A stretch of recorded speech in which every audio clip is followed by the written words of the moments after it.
So good morning, everyone. So great to see you. So before we get started, I just want to acknowledge that we're meeting on the traditional, ancestral, unceded territories of the First Nations and Native American peoples.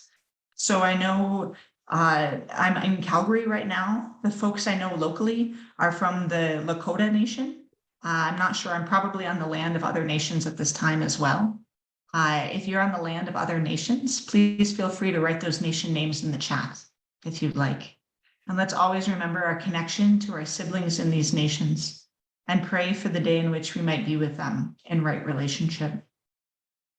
So welcome. Welcome to Living Interfaith. Know that the whole of you is welcome. You're not asked to leave who you are in your own homes. So please bring who you are in with you. But what you are asked to remember is that everyone around you has brought who they are in with them as well. And all of goodwill are welcome. And when you're ready, Bruce is back with us. And so Bruce, you can lead us in song.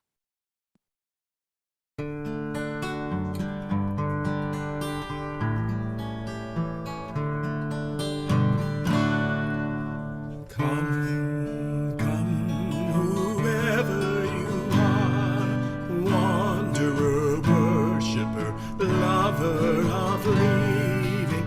Ours is no caravan of despair. Come yet again, God.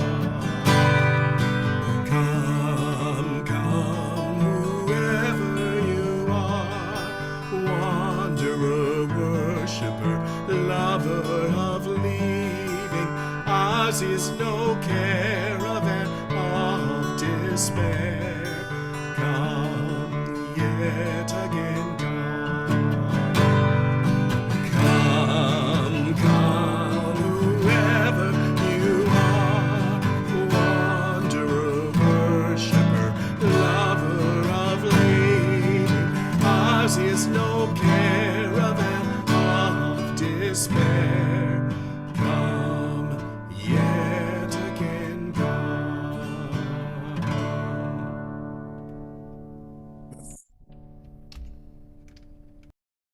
Beautiful. Thank you so much, Bruce. So I have a few announcements. First announcement is tomorrow will be the Vancouver Pride Parade. So if you're interested in joining for that, it should be lots of fun. Hopefully I'm going to be in it.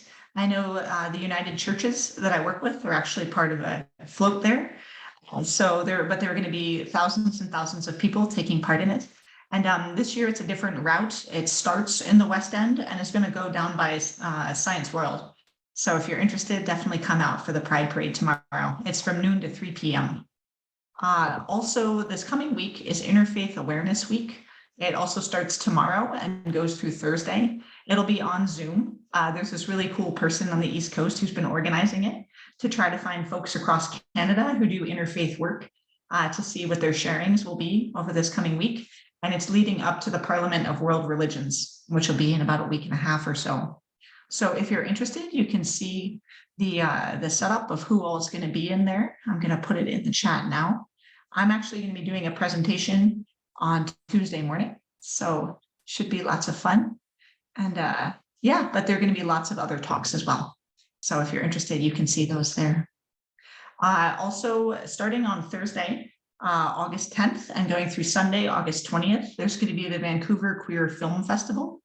There'll be lots and lots of films that week, and you can get tickets from queerfilmfestival.ca, and I can put that link in the chat as well if you're interested in checking any of those out. Some of the offerings look really interesting. And then finally, there's going to be a Poetry of the Sacred Writing Contest. So it goes from now through August 15th. It's sponsored by the Center for Interfaith Relations. So it's holding a contest for writers who write sacred poetry. So some of you might be interested. I know some of you are writers. And this will be lovely. Winners can receive a cash prize of $100 to $500 and will be published in an upcoming issue of Parabola magazine. So if you'd like more information about that, I'll put that in the chat as well. So perfect. That's what I have. Does anyone else have any other announcements they'd like to make at this time?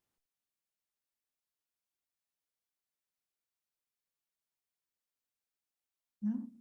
All right. Well, if not, let's just come into silence for a moment. We can get started.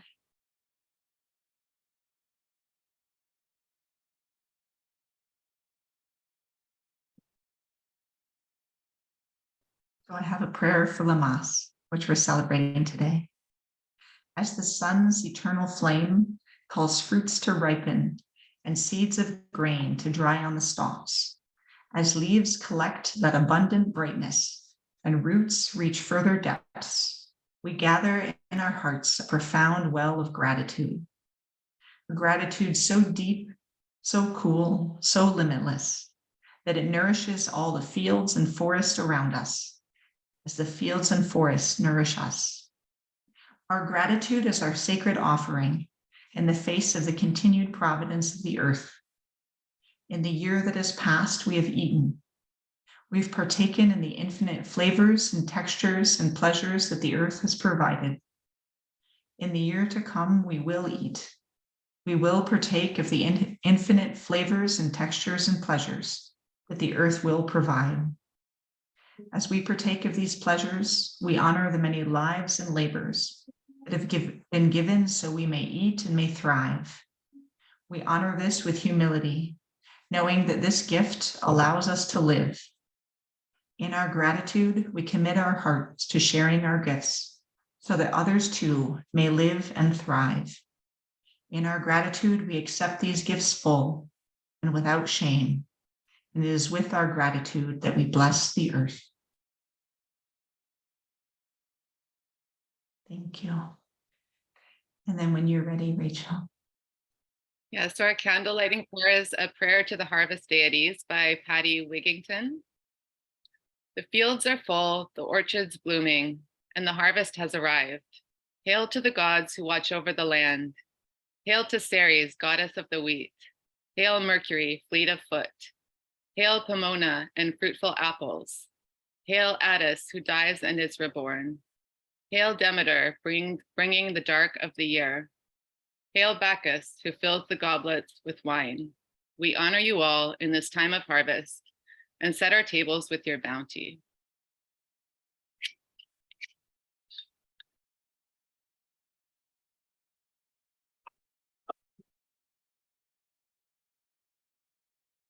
Thank you. Now let's offer one another a sign of peace. Peace, everyone. It's wonderful to see you. Peace to you all. Peace, everyone. Peace be with you. Peace. Peace.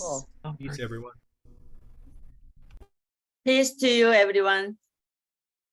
Good to see you.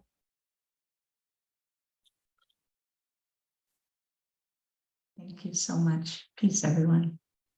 And then when you're ready, Bruce has another song for us.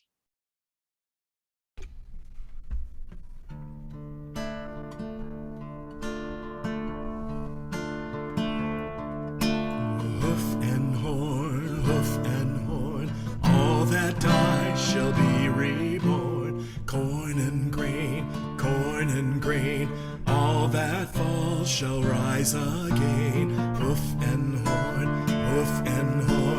all that die shall be reborn. Corn and grain, all that falls shall rise again. Hoof and horn, all that die shall be reborn. Corn and grain, all that falls shall rise again. Hoof and horn, all that die shall be reborn. Corn and grain, all that falls shall rise again. Hoof and horn, all that die shall be reborn. Corn and grain,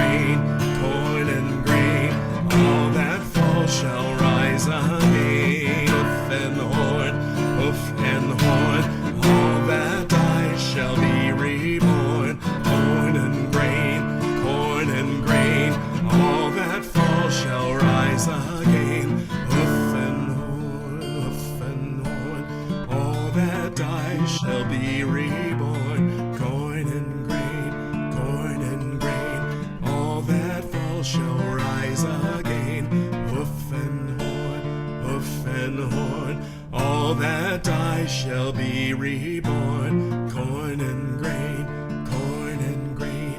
all that falls shall rise again.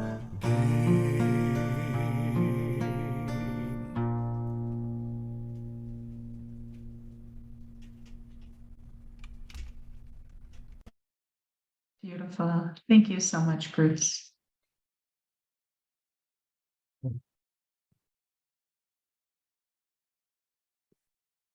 And now if you'll join me in our joint affirmation. Mary, would you like to lead the joint affirmation? No, you can go ahead. Okay, no problem. Thank you. We come together in peace. We sing together in joy and with love. We worship together in one house, a house with names beyond number. Our paths are many, our beliefs are as leaves, and the tree that we cleave to is nourished by the light of compassion, justice, and mutual respect. May our lives, our beliefs, and our actions help to bring about the world of love we all seek. And let it begin here. Thank you. Now is when we usually pray in our own homes and in our own ways. As always, there are so many different people and causes and needs in the world that require our attention. But I think at this time, especially in honor of Lammas and all that we're struggling with climate change, if we could take some time to pray for the planet, the healing and nurturing of the planet. Let's take a few moments now.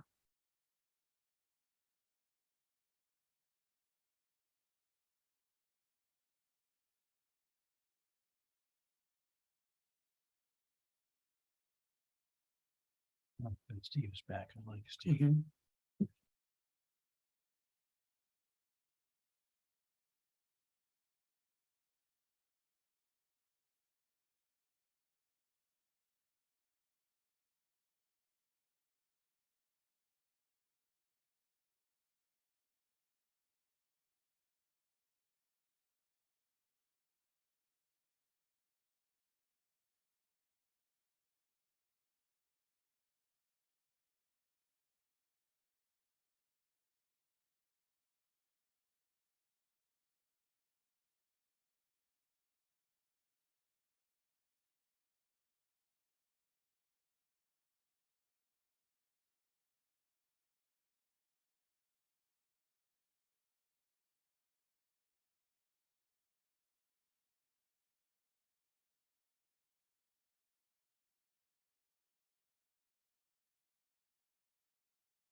Thank you.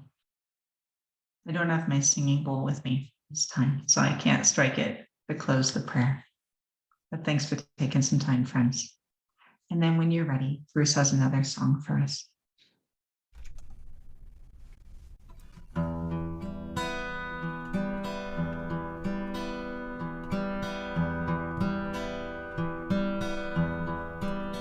We are a circle within a circle, with no beginning and never ending.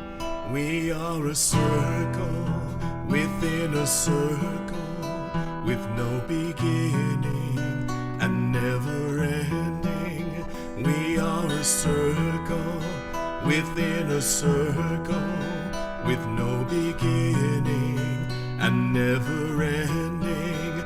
We are a circle within a circle, with no beginning and never ending.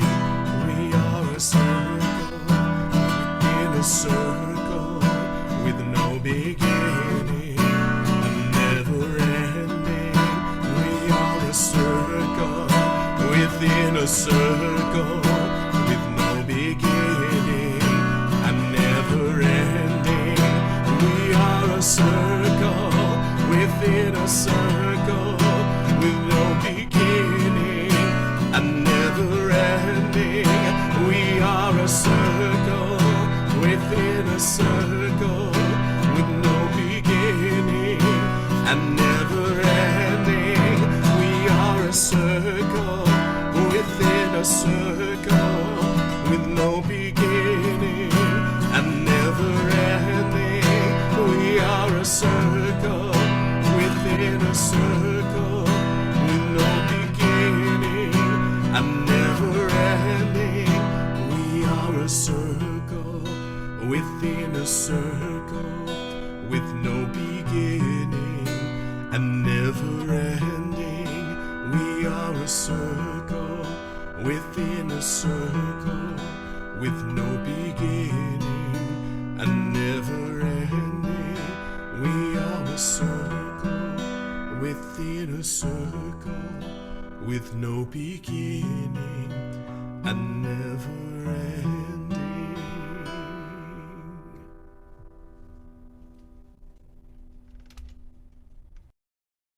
Beautiful. Thank you so much, Bruce. So also now is when I usually say that if we met in person, I'd pass around a basket. We don't have a basket, but we do have a donation page. So I'm going to put that in the chat here. And I can actually share that I just got word last night that we were able to hire someone to help us a little bit with our some of our online presence and some social media. So thanks to all your donations, especially since we're an online community. And Rachel and I are not terribly online all the time, the way some maybe younger folks are. So it's great to have the ability to hire someone to help us promote what we're doing here so we can hopefully grow the community over time. So thank you for all the donations you bring in and all that you do to support us. And if you have some extra money this month and you do want to donate towards us, know that that goes towards myself and also Rachel, who's doing all the on-the-ground work here, and Bruce and Cheryl for their wonderful musical support. And now Zunera Mustakim, who's going to be doing some social media work for us. So many thanks for all that you're contributing here. Thank you. And now when you're ready, Bruce has a song for us.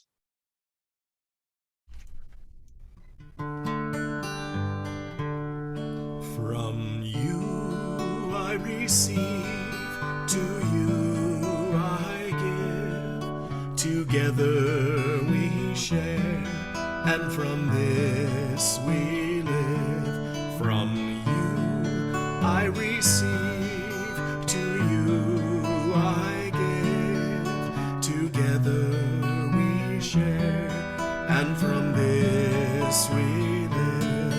From you I receive, to you I give. Together we share, and from this we live.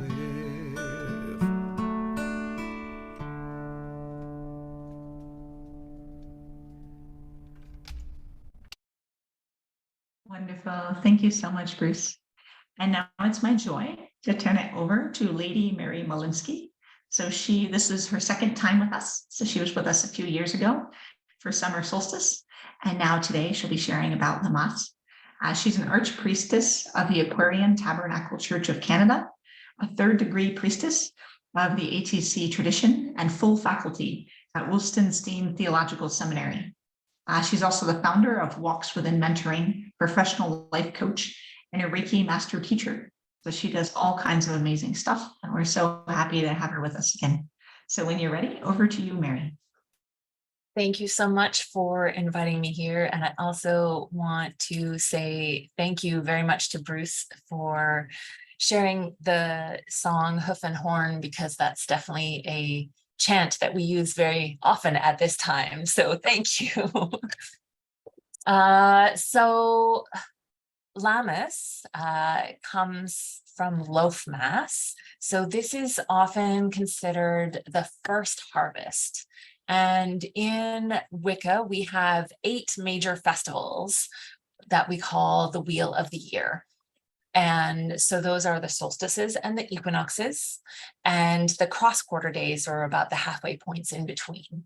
And we actually consider those cross quarter days to be the greater sabbats. Those are the bigger festivals than the solstices and the equinoxes, which is kind of counter to our modern society, because of course our modern calendar recognizes those solstices and equinoxes in a much more aware way than the cross-quarter days. Lammas is probably one of the most nebulous, least understood festivals of the Wheel of the Year. It is the first harvest. It is considered to be the grain harvest, as well as the berries, although most places aren't quite harvesting grain just yet. Lammas is also known as Lughnasadh or Lughnasadh, and this is partly named after the Celtic god Lugh, whose name means shining one or skillful one. So Lugh in the Celtic pantheon was a god of all crafts. He was very skilled. He knew, how to blacksmith, how to harvest, how to plant, like all of the skills of civilization were part of Lugh's realm. And astrologically, we are right now in the height of Leo. And Leo is all about shining brightly, sharing your gifts, right? For a lot of us, we don't necessarily think of this as the beginning of autumn. Some people do consider, the beginning of August, the beginning of autumn, but for many of us, it's the height of the heat, right? It's the height of the summer, even though the days are waxing or waning, days are getting shorter. And so, it is a time of celebrating your gifts. We're not quite at Thanksgiving. We consider the autumn equinox to be our Wiccan Thanksgiving, which is very close to Canadian Thanksgiving here, which is very convenient. But it is a time of celebrating your gifts. So this is a time in the ancient world, and even today we see fall fairs, right? We see a lot of fall fairs coming up in August, the county markets, the big celebrations where people come together and share the things that they have made and the things that they have created.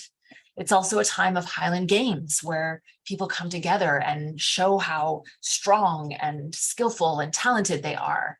And so one of the many ways that we celebrate Lammas or Lughnasadh is with talent shows. And we consider that to be an offering to the gods, right? That I am sharing this talent that you have blessed me with as an offering back to the gods of thanksgiving for this talent or this skill. So talent shows are a fun way to celebrate at this time of year. And they're very much in line with, the county fairs and the county markets and the and Highland Games in that way. At the Mother Church in Index, Washington, we had it a little early this year. We're trying to shift it a little earlier because of our festival schedule. We had what we used to call Lammas monologues, and it was where individuals would come and share their learnings by invoking a deity. So dressing up as a deity, sharing their story, sharing their message. And from that, we learn about all kinds of different deities around the world, which is also a wonderful practice that we do. Not all pagans or Wiccans do that, but that is part of our church tradition. And of course, as loaf mass, bread and grain features very prominently at this time of year. Some people will make corn dollies or do wheat weaving, make things with the wheat or the corn husks. Some people will dry some of the grains, the corns, and use it to bless their home or protect their home and loved ones with the corn grains that they have dried. John barleycorn also features very much at this time. And so John barleycorn is a recognition of the sacrifice of the god, specifically the male aspect of deity, in feeding the people, right? That the god sacrifices himself each year to bless and feed the people of the earth. So the John Barleycorn story, or the song, which, you know, makes it seem a little more violent than the practice actually is, but of turning the grains into beer, represents that sacrifice. And so it's a time of honoring the sacrifice of the gods and giving thanks. While not our bigger Thanksgiving, it is still a time of giving thanks for the many blessings that we have. As I said, it's also often the berry harvest. So this is the jam making time, the beginning of preserving foods for the coming winter. That takes place over the next couple of months, right, as foods ripen. I've noticed here, because of how dry it's been this summer, that a lot of our berries are later in ripening than they normally are. So I am looking forward to some berry harvesting coming up here soon. I've noticed the thimbleberries are finally ripening and ready to eat. And those are some of my favorites, to just go on a walk and pick the thimbleberries and have a little snack in the woods. So does anybody have any questions about Lammas or Lughnasadh? We usually save the questions for the end, but we can take maybe 3 questions now. If we Okay. have some time, and then if folks have questions later on after the service. Yeah. So feel free. I may not be able to see you all, so feel free to unmute yourselves and ask questions if you'd like.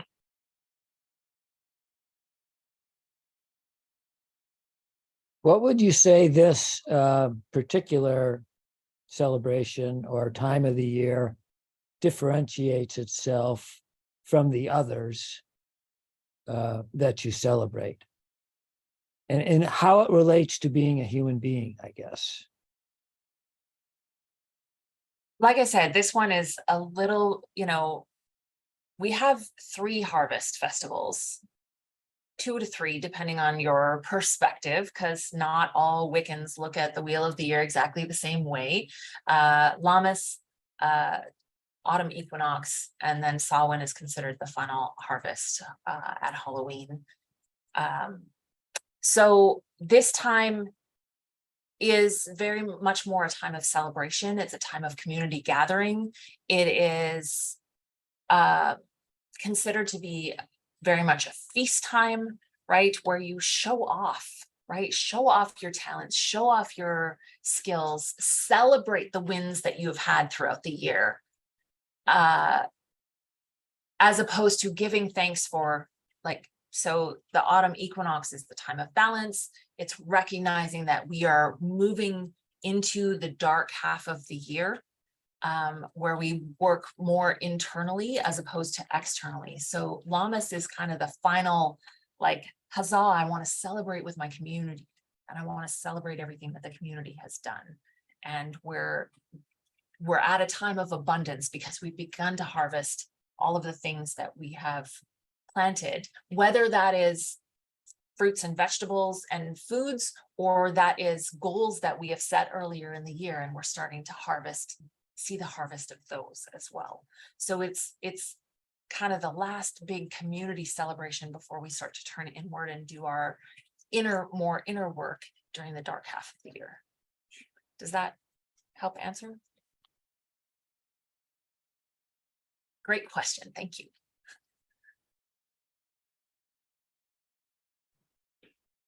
Did these celebrations start in a specific country? Is it from Northern Europe, or where did it all begin?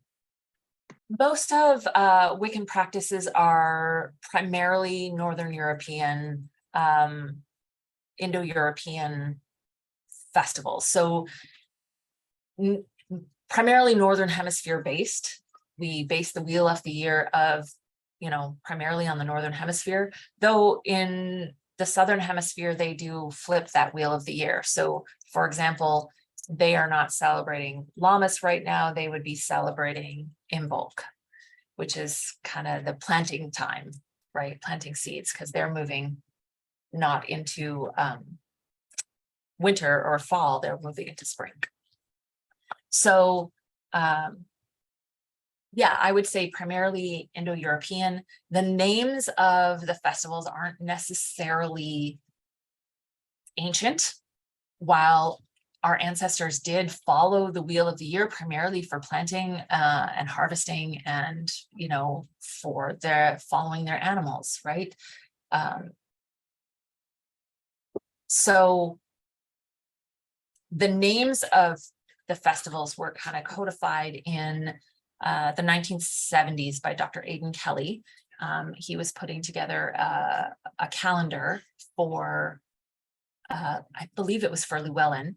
And so he looked for local names as much as possible. So for example, Litha for the summer solstice, they found in Bede's, one of Bede, B-E-D-E, Bede's writings.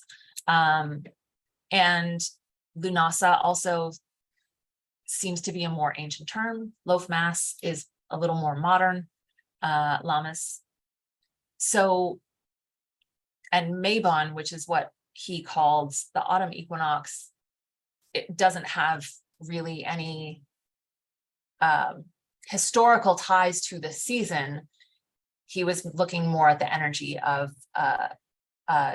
dying god, because of course in Greek mythology it is Persephone's abduction to the underworld. There are other stories like that at the autumn equinox, and so he was looking for a Northern European deity that was the sacrificed child, and so that's the closest story that he could come up with. So Mabon isn't necessarily a traditional name, and come around the autumn equinox, there's a lot of controversy about, is it Mabon, or is it just the autumn equinox, or is it harvest home, or there's lots of other names. So it's quite amusing to watch that discussion play out. So we do have historical evidence that people came together and celebrated around this time of the year, celebrating harvest, celebrating the county fairs and the Highland Games and things like that. So we do have evidence. It maybe wasn't necessarily right at August 1st or August 5th or whenever that lines up. It was kind of throughout the whole month. So you were talking about 3 harvests. You were talking about this one, which is the celebration. Yes. And then the next one, which is the beginning to turn inward.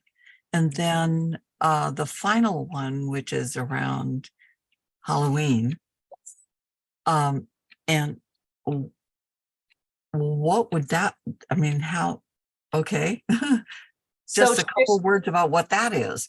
Traditionally, that you have to harvest everything and have everything in by Halloween. And after it's forbidden or taboo to harvest anything after October 31st and after Samhain, because now that is for the dead.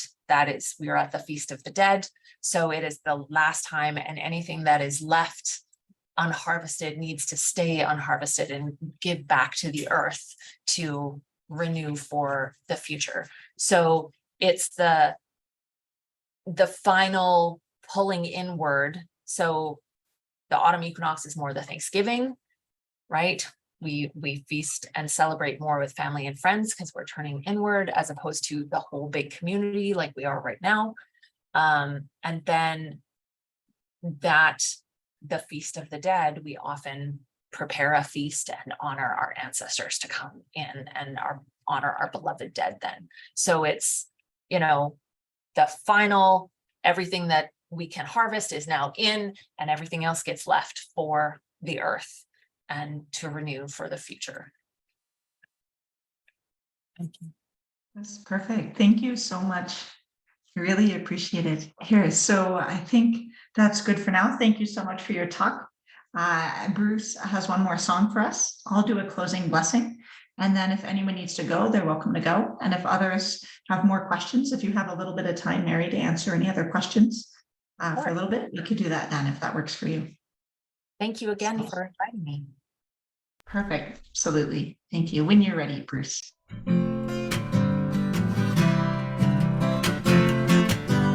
Our hands will work for peace and justice. Our hands will work to heal the land. Gather round the harvest table. Let us feast and bless the land. Our hands will work for peace and justice. Our hands will work to heal the land. Gather round the harvest table.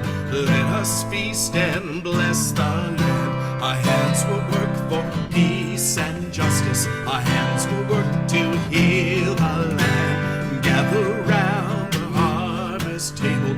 Let us feast and bless the land. Our hands will work for peace and justice. Our hands will work to heal the land. Gather round the harvest table. Let us feast and bless the land. Our hands will work for peace and justice. Our hands will work to heal the land. Gather round the harvest table. Let us feast and bless the land. Our hands will work for peace and justice. Hands will work to heal the land. Gather round the harvest table. Let us feast and bless the land. Let us feast and bless the land. Let us feast and bless the land.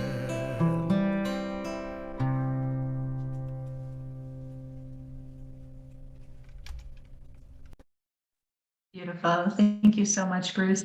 Thank you, Mary, for sharing. It's always wonderful to get to learn more about festivals such as these important occasions.